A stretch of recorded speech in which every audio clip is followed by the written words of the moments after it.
Right, thanks. It's been a kind of a nice, long, arduous day, and we have a nice, big, heartwarming finish for you on a session called Housing, What Housing? Which I suppose the idea is conveyed in the title. It's almost like, why do we build so few houses?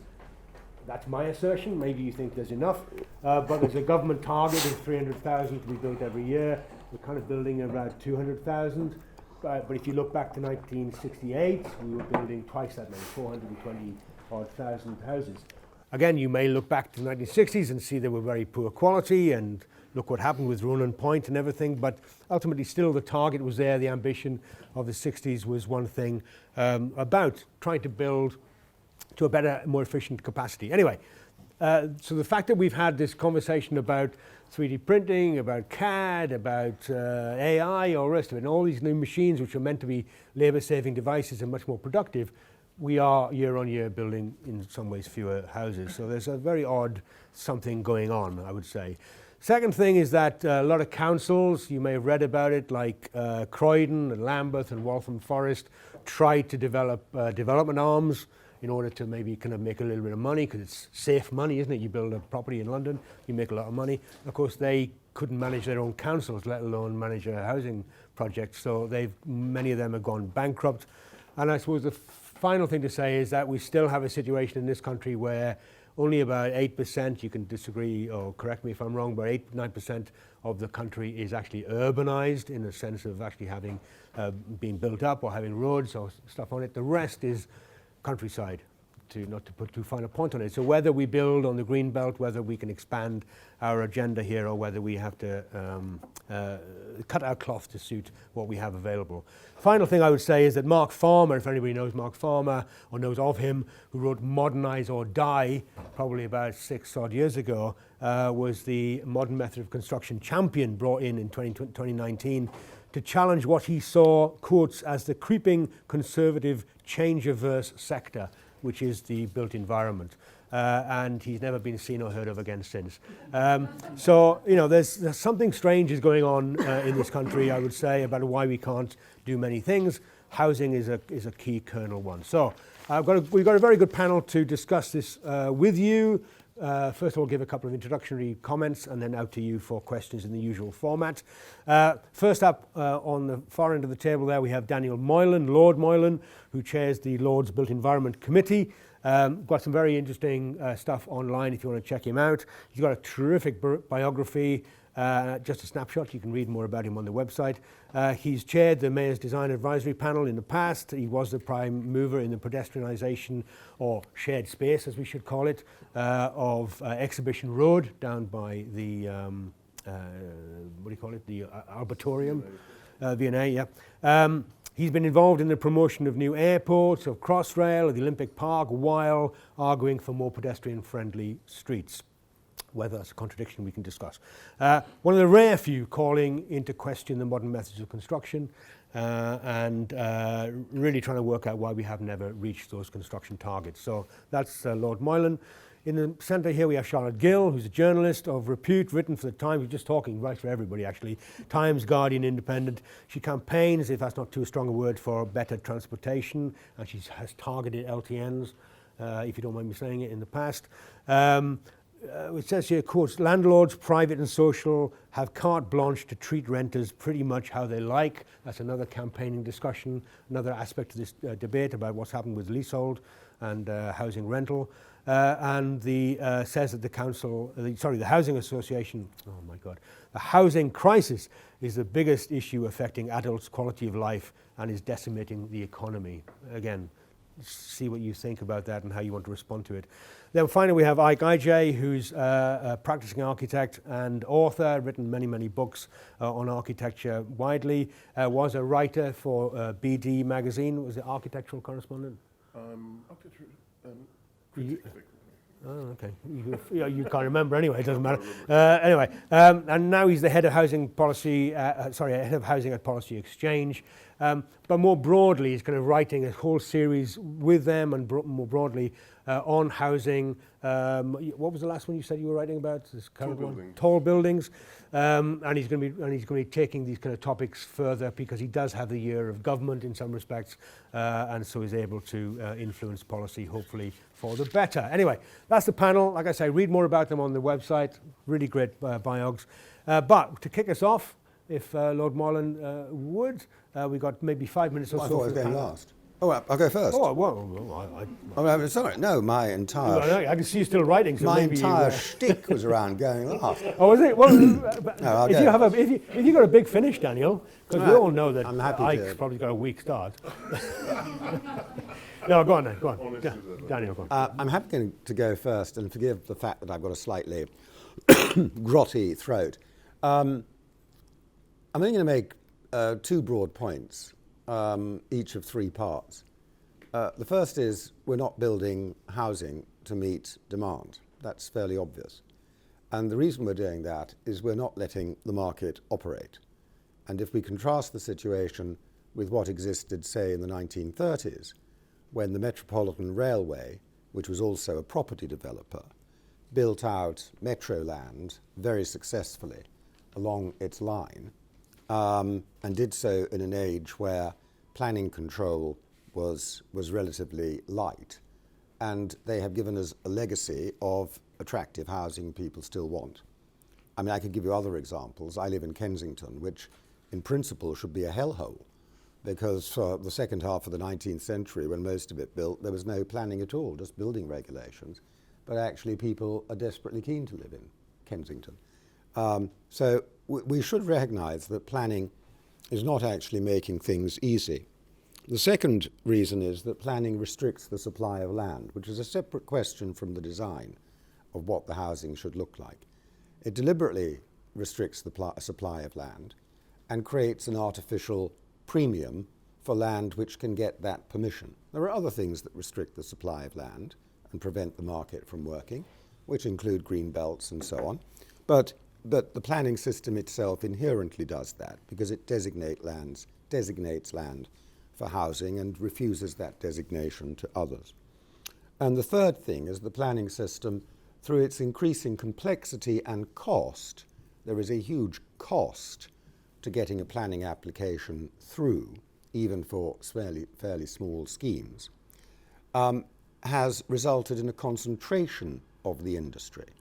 So that 20 years ago, roughly 40% of new homes were built by what are called small and medium enterprises. That figure is now down to 10%, and those that remain are being squeezed out of the market, and the result is there is a huge concentration in the hands of a relatively small number of major house builders who have no incentive to build to meet demand. They have an incentive always to build below demand, not a little bit below demand maybe, but below demand to maintain prices. The second point I wanted to make, also in three parts because it's worth thinking about, is what do we mean by demand? And there are three ways in which people talk about this. The first is the way planners talk about it. Planners don't talk about demand at all. In fact, they talk about housing need. This is, and I don't mean to be rude or funny here, I'm being just plain literal.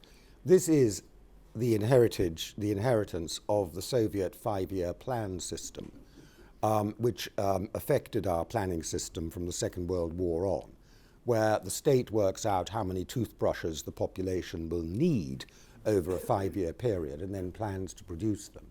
And that mentality continues with the planning system in this country.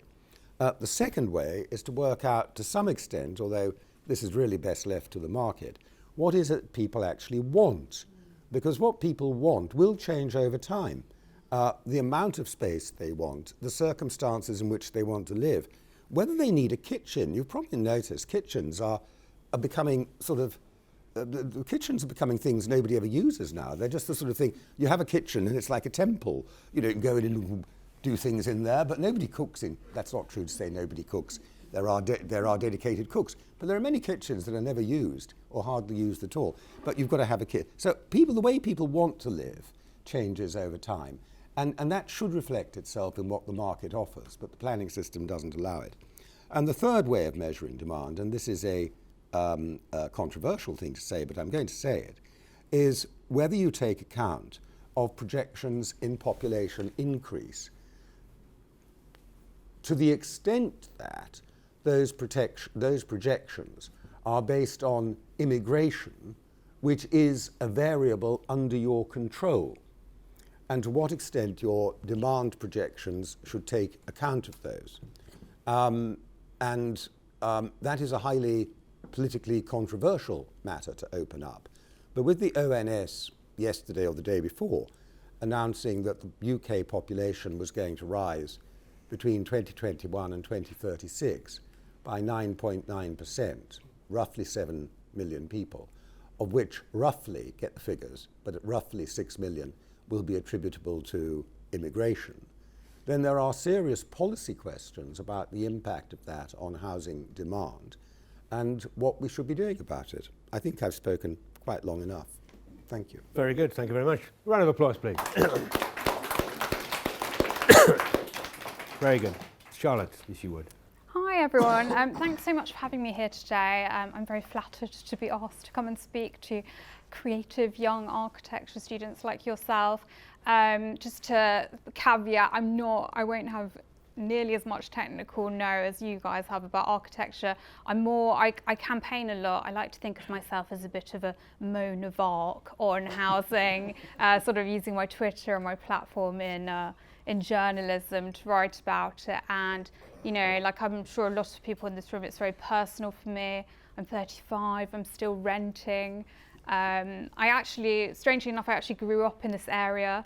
So sort of, I don't know if you know Dallington Street, like I went to school there, went to, I can't remember his first name, but Studio Gray, his son used to go play there, the architect, and he had a rocket in the garden. I thought that was very cool. But so it's kind of weird. But the point of that, I guess, one thing I wanted to say is, like I'm very motivated because I am a bit of a posho. And even I don't want to say like get violins out for the poshos, but the point is, if you're even a little bit posh and you can't get a housing, like there's just no hope, is there? Unless for anyone with a deposit, it's become pretty much impossible, especially in the southeast. It's a very southern problem. So as Daniel said, it's very obvious that we have a massive supply issue. We built about 230,000 dwellings last year.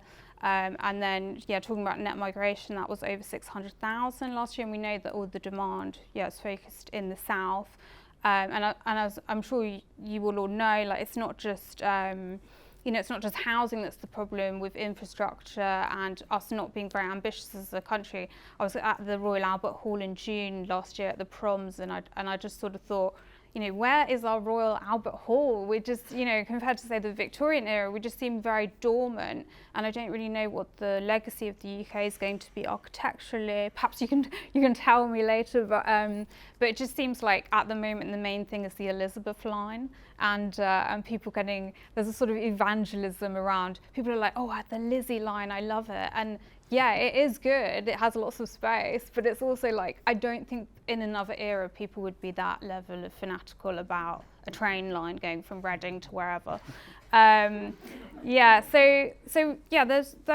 the main issue is that planning is very, very hard to get through, and that there's a massive out of sync. The government are essentially artificially inflating house prices because they have the levers for immigration, which is very high, and just natural population growth. Well, they don't have the but you know what I mean. And then they're also constricting supply in a number of ways. I think there's, it sounds paradoxical, but I think there's too much democracy in the system. The government talks a lot about things like people want beautiful homes and we've got to let communities have a say, and there's this false idea that the more say communities have, the more they'll build things, and actually we see a paradoxical effect. And I find, because I also moved to Maidstone when I was 13 out of Islington, so more countryside, I find that there's an inverse effect between how much space you have and how much you want. The more people move out to the countryside, the more they start having land, almost like in my experience, the greedier they get about preserving the land, not wanting any architecture built there. So that's a massive issue, and it's always because of the amount of democracy in the system. When they say local communities should decide, that's always going to lock young people out from deciding how the land is used, because they never are the local communities. It's like catch-22. So that's a major issue, and I get really fed up of the Tories talking about beautiful housing. I mean, we just need housing, full stop, but you guys know a lot about architecture, so you're probably going to tell me that no, we do need some beautiful housing. But yeah, I think that to end on a slightly positive note, I forgot to say that I don't think Michael Gove's very good as well, because he's obsessed with legislation, and we've already seen like a Section 21, so they've risen by a third since he started saying, you know, the Renters Reform Bill, we're going to put in those legislation. Just so many bad things like social housing. We know that again it's supply not keeping up with demand, but the government's answer is that landlords in the social space are going to have to take qualifications to make sure they're nice. I'm like, how is that going to change things? It's just, you're going to be treated badly if there's not enough of a commodity. But yeah, on my positive note, I think the thing that might change the debate is it sounds really small, but I think more MPs are getting to the point where their children are starting to get older and they're going to be directly affected. I even saw Jess Phillips talking about her son in Birmingham. I think he's coming to the sort of age where you suddenly realise. I think there's going to be more of that. I think even if Rishi Sunak's, I'm not saying his children specifically, but there might come a point where they bring someone home from school who is like, Mr. Sunak, I cannot get a house. And so I do think there might be a bit of that, but yeah, thought I'd end on a positive. I'm quite miserable. Yes, hope springs eternal. Round of applause, please. Okay, Ike and Beauty. Right, everybody. Apologies, I also have a bit of a cold, so apologies for sounding as if I'm talking from an underwater tank. But I concur with everything that's been said before by my two colleagues, but I'll pick up on some of the things they possibly said. Why don't we build enough housing? Well, very simplistically, I'm just going to offer 3 reasons as to why I don't think we do. One is planning, one is politics, and one is prices. But I'll explain all of those as I go ahead. Now, I know planning has been mentioned by both my colleagues, and basically I agree. The planning system is too risky, it's too slow, it's too inefficient, it's too authoritarian, and it doesn't provide the safeguards on quality that it should do. I mean, there are many people who think the 1947 Town and Country Planning Act is like the worst piece of state legislation since, I don't know, a dissolution of the monasteries or something like that. I'm not quite in that constituency, because we did have that piece of legislation in place in the 1950s and 60s when we built thousands and thousands of housing. So I don't necessarily think I'm not of that particular church, as it were, but I certainly do see that the planning system as it works at the moment is not as efficient as it should be.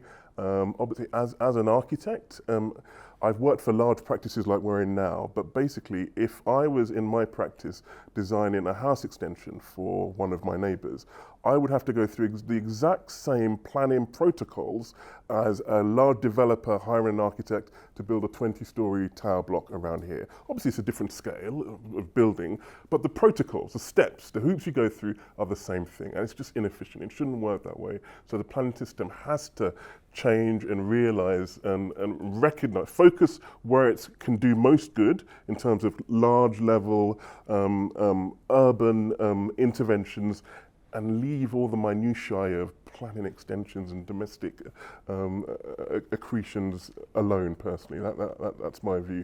And also, I know Charlotte was a little scathing about beauty. We can all argue about what beauty is. I don't think it's we don't have to agree on what beauty is, but I do think we have to agree that beauty is important, and the planning system should do that as well. And the planning system is supposed to be a check and a balance against bad architecture and bad design and bad interventions. And the fact that it doesn't do that does allow bad architecture to fester. And the problem with it, I completely get the argument about we have a housing crisis, we just need to build. We just need to build as much quantity as possible. I get that.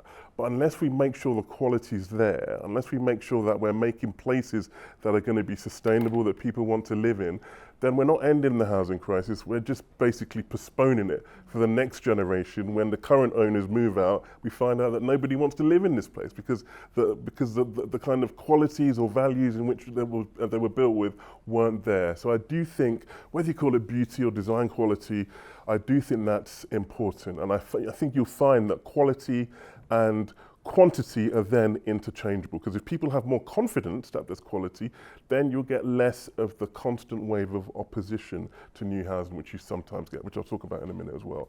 So that's reason one. Reason two is politics. Now, what do I mean by that?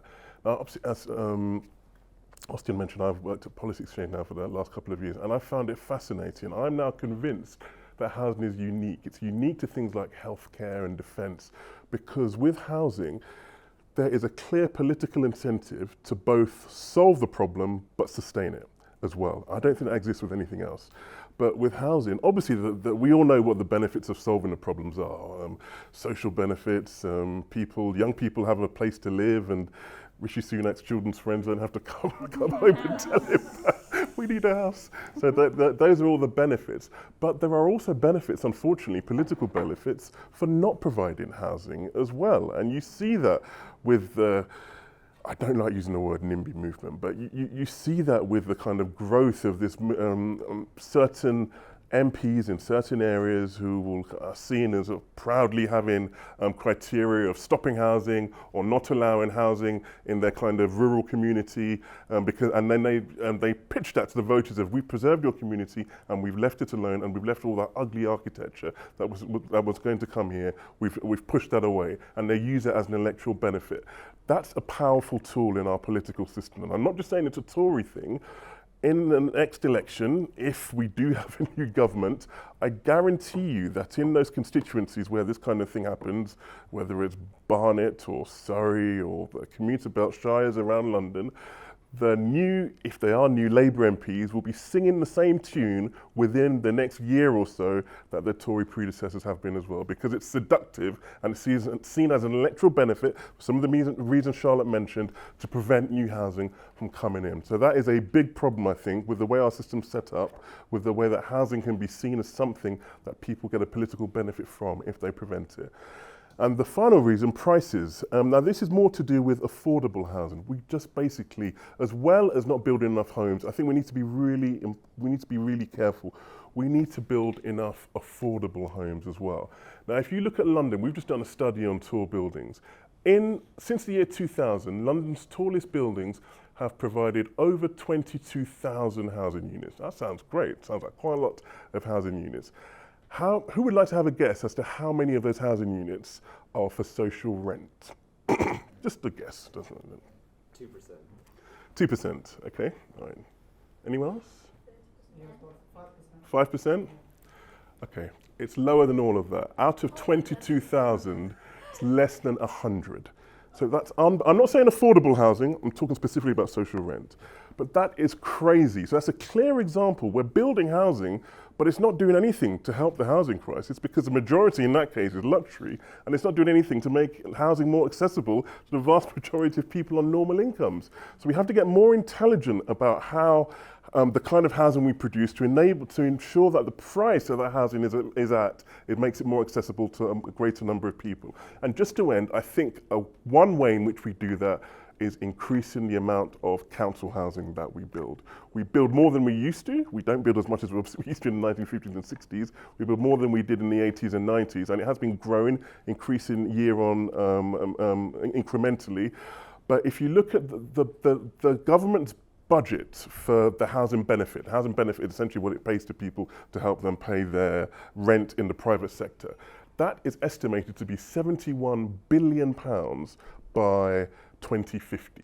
That's bigger than the annual military budget for Russia. That's a vast amount of money. And all that money, if you think about it, it's the government subsidizing the private sector, because people are paying that money to pay their rent in the private sector. It doesn't make any economic sense. If we were to use some of that money to make a proper capital investment of making our own cheaper council housing, that would make a huge benefit in terms of making housing more affordable as well. Very good. Round of applause. Thank you. All right. Well, I've got a stack of questions, but not enough time. So I will throw it out straight to you guys. Okay, thanks. Right, I'll come back to the panel, and we'll come back for another round. Daniel, you? I didn't mention affordable housing before, so I'm going to concentrate on that briefly in my response and not pursue the other matters, because I'm sure others will. We need to be clear why councils are going bankrupt. Birmingham is not going bankrupt because of a property deal. Birmingham is going bankrupt because they misinterpreted equalities legislation and mispaid their workers for dozens of years and have now lost a case, and there's a huge amount of back pay that they're required to pay. That's the root of Birmingham's problem. It's nothing at all to do with development and a housing problem. I'm not commenting on the merits of the case. I'm just saying that's the story. On affordable housing, I think we've got to be more radical, and my Fox has been slightly shocked by the young lady over there, because she sort of said what I think we need to think about.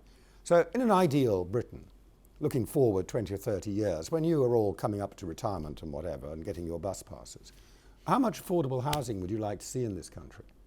And the answer has to be none. There should be no designated affordable housing, because all housing would be affordable. Of course, it's affordable at different price points, just like cars are affordable at different price points. Some people can afford a Rolls Royce. Lots of other people are happy with a Ford Fiesta, whatever you choose, and so on. You know, there are different price points to cater for people, and that's true in housing as well. There are houses near me, I can't afford them, obviously, that sell for 70 or 80 million pounds. There is a market for them. They are affordable to somebody. And there are things very much cheaper. That is surely the ideal thing you'd want, and you wouldn't have the government intervening in this segmental, politically driven way to try and create housing for particular target groups, because that then raises the question, which target groups are you actually talking about? And that is a highly controversial issue at the moment with this question, as people have twigged, that the cheapest, most accessible housing, even when it's built, is not actually available to British people. It's available to others.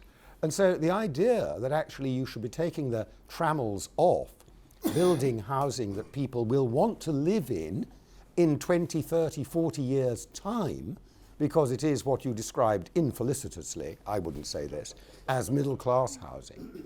The idea that you might actually concentrate on letting the market build that and stop trammeling it by saying to every developer that you've got to have 35% affordable, bogus affordable, real affordable, whatever it is, affordable housing as a deadweight cost in what you're doing, might actually, if you also at the same time got rid of the house builders' oligopoly structure, and here it is worth mentioning, the Competition and Markets Authority has just in the last month or so opened an inquiry into the house building sector, and that really is something you should be looking at, and something where evidence, any evidence you've got should be going in, because that could be quite explosive if it finds what I think it should find, don't know. But you could end up with a great deal more housing, and it would be housing that you want to think of you'll be able to use in 30, 40 years' time. Every housing unit that is built today for sale is very likely still to exist in 200 years' time. The buildings put up near me in Kensington in the 1850s, following the Great Exhibition, all that development that took place, they're still here, and we're in the 2020s, and they're going to be here for years to come. So think long term. Think not what do I need today, but where am I building for the future, whether it's 30 or 40 years down the road, or 200 in some cases. We're all going to drown in 20 years. Sorry? With sea level rise, we're all going to be dead in 20 years, so very much shorter term. Charlotte? Yeah, I'll try and pick up on three, really quickly. Yeah, with affordable, I guess my only comment, I can't add any more to what Daniel said, but but that sometimes even the definitions of affordable are wrong. I think there was a BBC article, my friend actually wrote it, and they found that very few people, like the threshold is it's just very difficult to me. It's like either you're being paid too much or too little. On the gentleman at the back's point, I totally agree about infrastructure, especially travel infrastructure. I do think, I don't agree with the general idea of we should just build over there and then it will automatically regenerate. I think there's evidence that doesn't, the government moved the Treasury to Darlington. It's not like since then everyone's been rushing to live in Darlington. So there's a lot of the civil service, they've moved to the north. We've had Channel 4 move to Leeds, we've had the BBC, Salford, and it just takes a very long time. But I personally think that we just have to deal with the reality, which is that the most demand is in the south at the moment, and maybe that can change, but I don't think trying to engineer, I hope I'm not putting words in your mouth, but I don't think we should do things to sort of make that happen more than the transport infrastructure. And then with the gentleman that talked about local councils, I love writing about local councils.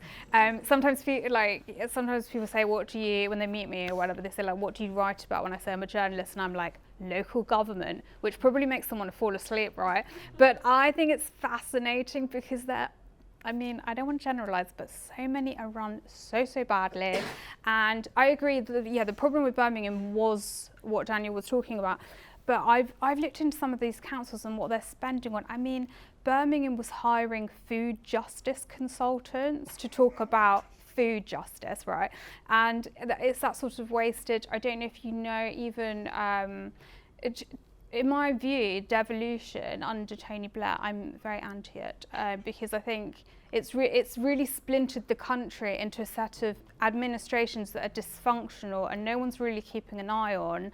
And a lot of councillors there's one that I did a piece on, he's the environment councillor for Hackney. He had clocked up around 40,000 air miles doing his side job, and they're making money from taxpayers. What was it? Even if you look at the London administration, I mean, I don't know if you've heard of the Night Tsar.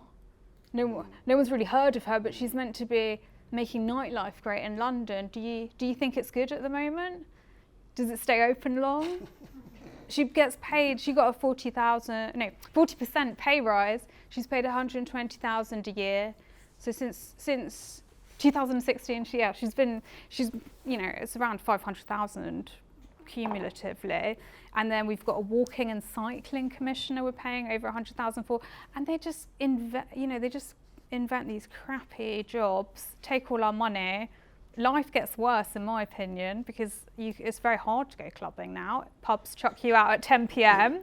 So I do think there's a problem with local government. If I was Prime Minister, I would repeal the Devolution Act, which is kind of what Margaret Thatcher did. But and then I think the point is you want to decentralise planning powers, but to me it just seems totally pointless. A UK government has essentially given loads of mini administrations around the UK carte blanche to do whatever they like with some money, and when they're doing a crap job, the argument is, they need more funding. It's like, how much more do they want? Anyway, Can I just quickly interrupt? Because in your introduction you said there was too much democracy in housing provision, by which I understood you not to really be dissing democracy, but the idea that we ask people for far too small objectives, and if there's a larger infrastructural need, that should be mandated rather than ask people if they like it or not. But when you're talking then about more devolution or more decentralization, are you then actually going back on that, and that would become more localized democratic accountability conversations? No, because I think that the more mini administrations we have in the UK, the idea that they sell it on this principle that doesn't actually add up, that it gives people more democracy because then they've got local representatives. But I don't know if you guys know what low traffic neighbourhoods are. They are basically roadblocks to stop cars going down certain areas, and the media are quite content with the idea that these brilliant, they're making us a very environmentally friendly city. I've talked to people out and about I got into it really accidentally because a van driver helping me move house or flat started venting to me. We couldn't get anywhere, and there's a lot of misery and anger, and they're not getting represented. So, and people are like, I don't remember voting for this. People don't remember voting for Will Norman, the cycling commissioner. He's, the cycling lanes have been. Sorry, I'm really ranting, but you get the idea. Housing, what housing? Cycling, what cycling? Ike. Okay, I'll respond to the affordability question and the council's question, I think, as well. I agree with you, the premise of your question, and yes, a lot of the reason why people don't want to move into what I suppose you may have been implying as kind of lower class affordable housing is basically because it was built badly. And if you look, there are examples certainly across London, across this country, of poorly built social housing from the 1950s and 60s and 70s, built with the most altruistic social ideals in mind, but they were built poorly, they were built cheaply, and they are not now seen as desirable places to live. Ike, can I come in and say something? Yes, you just may. to annoy you. Yeah. I know I shouldn't. I shouldn't be interrupting. No, that's fine. Okay, you just walk back to Barbican Tube Station. Yes. Past the Golden Estate. Golden Lane Estate. And the Golden Lane Estate. Yes. Past the Barbican. Yes. It is not true to say these places were built badly. Not all of them. They were not built badly. They have, on the whole. Some were built Can I finish? badly. I didn't allow you to finish, so why should you allow me to finish? No, but I might get you the go ahead. sentence out. You They go were ahead. not built badly. They have been horribly under-maintained. I agree. There is a tower block at Hyde Park Corner, a concrete tower block at Hyde Park Corner, where people pay £500 a night to rent a room. And that's because, it has been beautifully maintained as an hotel. Is that the Hilton? Sorry? The Hilton. The Hilton. The Hilton has been beautifully maintained over 70 years, and people will pay money for it. And it's one of the problems with council housing, all those who think the council town, is that councils always have money to build something because the government gives them the money, and they never have the revenue to maintain it. So that is why, broadly speaking, it deteriorates. It's not that they're badly built. I completely agree with the maintenance issue. I do. Yeah. And the Barbican is wonderfully well maintained, but it's not a typical housing estate from the 1960s. It's not. It doesn't. We can go to Hackney, we can go to Islington, not far from here, and we can see many estates of the Barbican size that were not built with that quality. I'm not saying that excuse the Barbican experience, but I don't think that's necessarily representative of everything that was built from that era. And there are undoubtedly, I agree, the maintenance issue is important, and if you don't maintain a building that's been built well, you're still going to end up with problems. But the fact is, the Barbican was also, as well as being built well, it was designed well. A lot of these, designed well in certain areas. In certain areas, it's not really doesn't really work as a kind of urban, integrated area. But anyway, I think it's a valid thing to say that a lot of housing from that period wasn't built well as wasn't maintained well. But my argument is, the kind of positive approach here, is that if we were to build a new generation of social housing, it must be done with the idea that it is both built and properly maintained as well. And then you will find, if you do that, if there's quality in it, I mean, just to turn this argument on its head slightly, everyone loves the terraces around Regent's Park. The Nash Terraces, beautiful stucco buildings, and Park Crescent, they're incredible. A lot of them weren't built that well either. Kind of sham walls and poor foundations. They're still there 200 years later because people value their urban contribution to making London what it is today. So I'm not saying building bad is irrelevant, but when it comes to social housing, which is a far more fragile, I think, element of government intervention, we have to make sure that quality is paramount. And I don't think that was the case all the time previously. In terms of councils, I understand your point about we have to better distribute demand.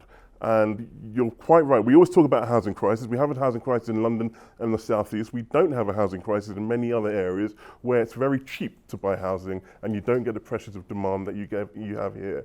One of my favourite pictures from the 1980s is seeing the London Docklands developed, and none of the buildings are there, but you just see the DLR, the new railway. It's been built there because the government did that in expectation of the fact they were going to build a brand new commercial centre here, but none of that was going to happen without the infrastructure. So I get the principle of the government being minded to be bold and to make these kind of bold infrastructure moves before the housing or the demand is there. But I do think with housing it's slightly different. But London is a draw. It's more of a draw than other places. There's only certain things the government can do to kind of change that. No other areas, we're never going to get equality in terms of demand. So I think to a degree, when it comes to infrastructure, places should have the infrastructure required in order to sustain redevelopment, regeneration, etc. But I don't think there's anything wrong either with accepting that areas have a higher demand and doing the best to sustain demand there. Yes, let's try and promote regeneration elsewhere, but not to the extent that we're trying to stop demand where demand is happening and artificially create it elsewhere. Very good, very good. Very feisty over here. What do you like over there? Any more? Take you, sir. Okay, there were questions. I interrupted the questions. You want to come back on anything that's been raised? Please feel free. I totally, that's my worry with some of the obsession with environmentalism at the moment. It's being used to stifle a lot of development as well.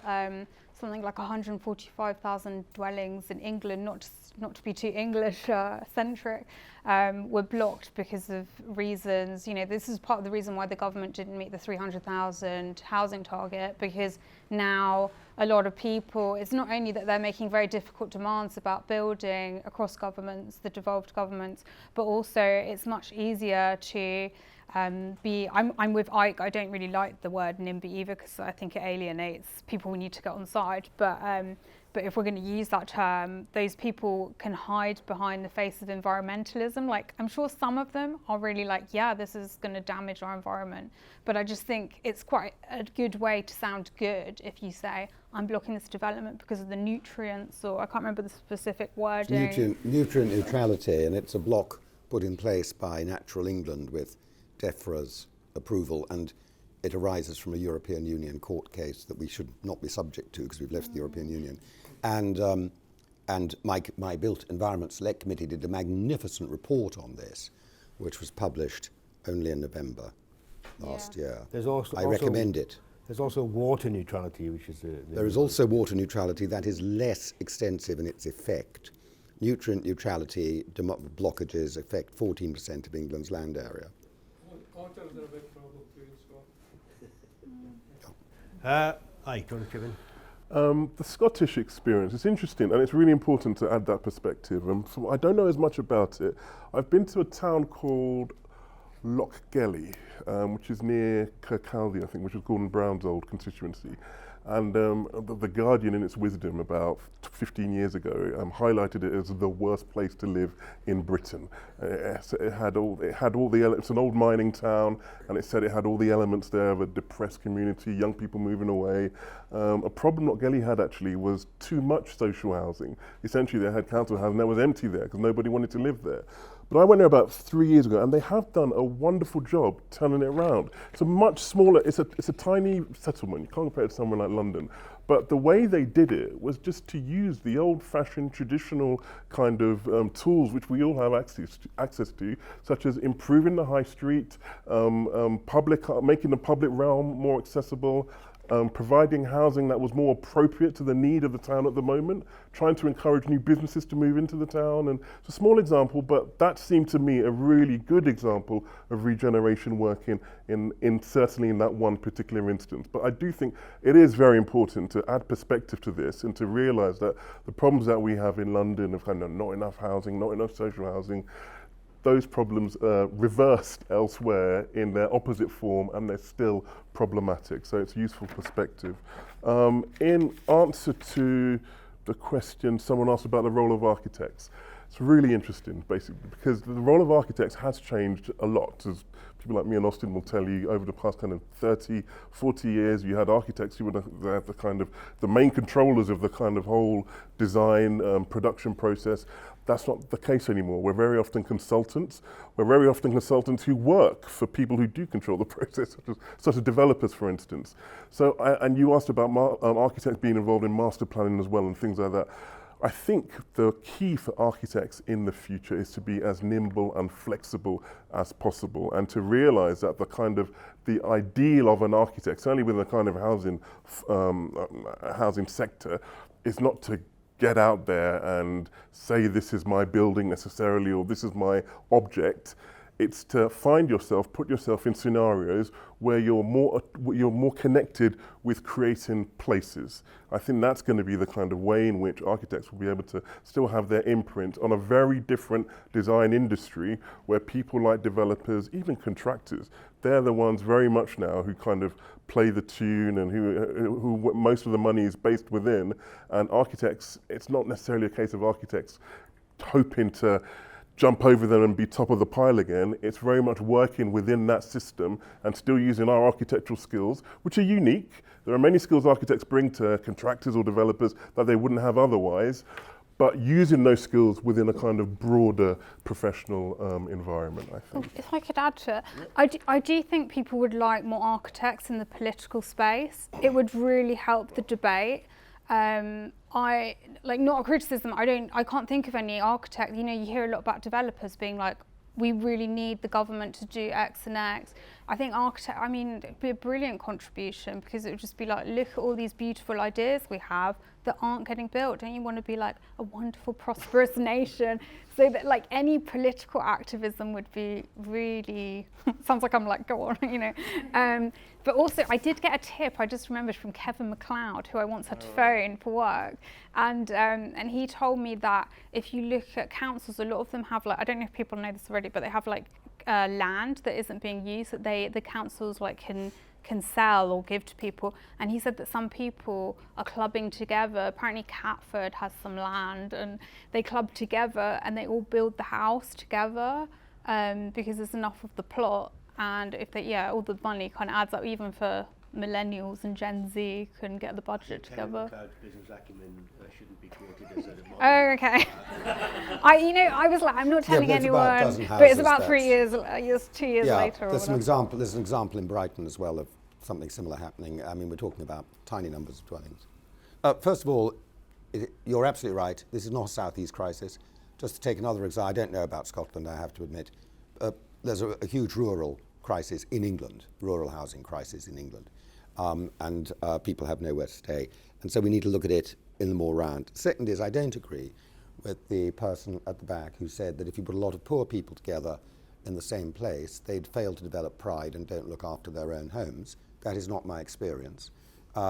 People can take pride in a community, and a community can be established and built irrespective of income levels.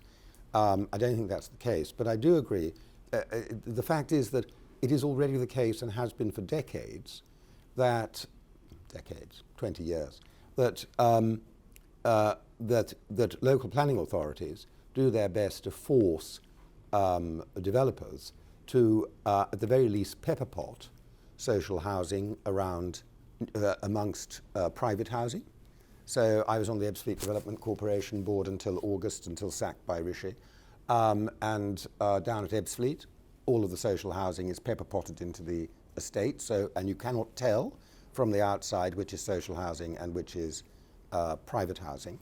That already happens in urban areas, in Kensington and Chelsea, where I come from. That's been happening for years. There is a cost to it in places like Kensington and Chelsea, because the developer says, if you want the social housing on site as opposed to off site, then you will get less social housing, because here's the wonderful viability model which churns out a certain answer. So there are real trade-offs left for planning officers when they ask those questions, but the thrust is already there. As for architects, I've been interested in architects for a very long time. I will boast of a secret here not many people know. I am it's an award. I am an honorary fellow of the Royal Institute of British Architects. Whenever I contact the RIBA to say, there's a great issue here that you might be interested in coming up, they're totally, it's like, honestly, you have pins in them to get them to respond. They're completely hopeless when it comes to engaging with the political space, in my experience. But there is a real question about the role of architects.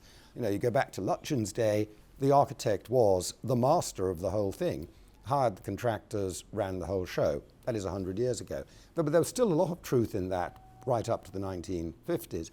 Now nobody knows what the architect is. And as Ike says, you are a consultant to a developer, but I have seen cases, real life cases, of planning applications where, you know, people like Sir Terry Farrell are the architect, great guy, big name, and a nice man, are the architect to a particular development until planning permission is obtained. And then suddenly you never see Farrell again because they're using in-house architects based in Hong Kong or somewhere who are stripping everything out that you approved it on in the first place. And it's scandalous. So architects really have to ask themselves what their role is. The one that I'm going to give a plug here, somebody I have great admiration for, especially on social housing, who is Peter Barber, who has consistently over the last 10, 15 years produced really high quality, interesting, well-working social type housing, and I think is absolutely great in what he does. So there's a role for an architect in this space. There's an example of an architect in this space. But there is a much bigger question. What are architects for in the future? Nobody wants them. God, but blimey, you can't end on that one.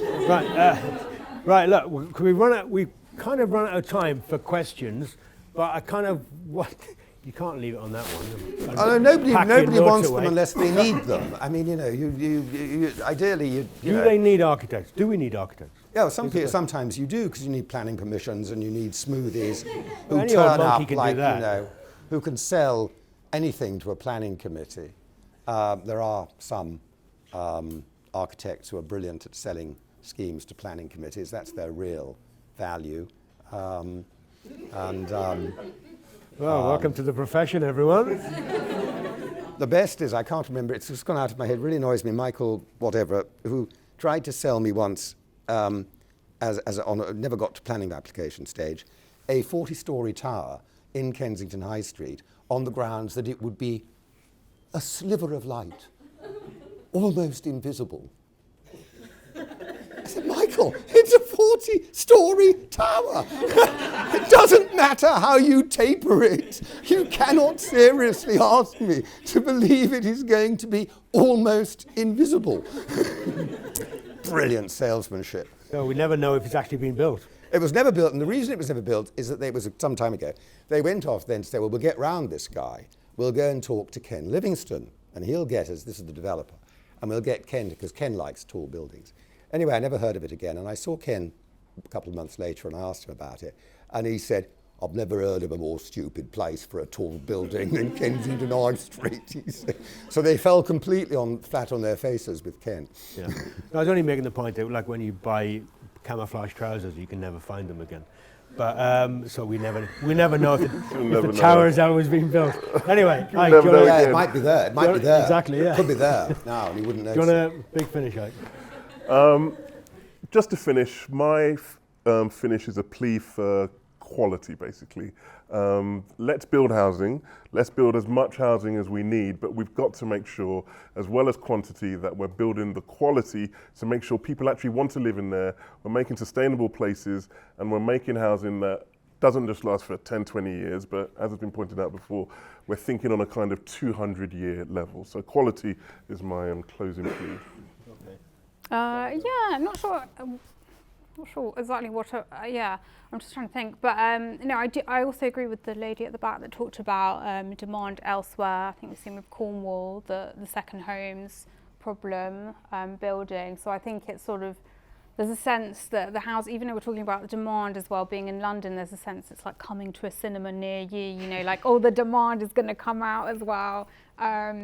Slightly tangential point, but I was reading about the plague the other day, and it was kind of interesting because exactly the same thing happened in COVID as in the plague, and like people started moving. All the posh people went to their second homes. So there definitely needs to be something, I guess, sorry, it's a bit of a ramble, but but yeah, like more needs to be done to deal with that demand, second home demand. But I guess my main takeaway is just like, architects have loads to add to the political debate, and the more that the industry is like across the political side, which is a bit of a headache, the better for making more interesting architecture as well as solving the basic issue. Very good. I think the current hierarchy or the elevated status of architects who inhabit the RIBA buildings have very little to offer the political sphere, and whatever they do is nothing I would like to accept. But I do think that, you know, maybe people in this room who have a political engagement with some of these ideas, beyond what they've been fed or what they've been taught, even worse, more critical engagement with it would be a very useful starting point, I think. But I do think, you know, when you say that your final thoughts are on, we really need to build what we need, the numbers of buildings that we need. That's the big question, isn't it, as to what that means? You know, what do we need? What do we desire? Should we have single-person houses? Should we have co-living, co-housing? You know, these are kind of broader questions as to how society we imagine should be organised, and that's the vision.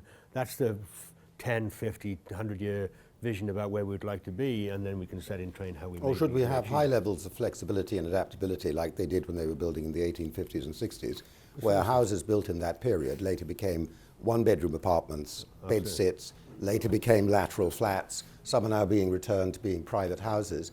Huge levels of adaptability in the structure, and that, I think, needs to be a core feature of design as you think about the long term.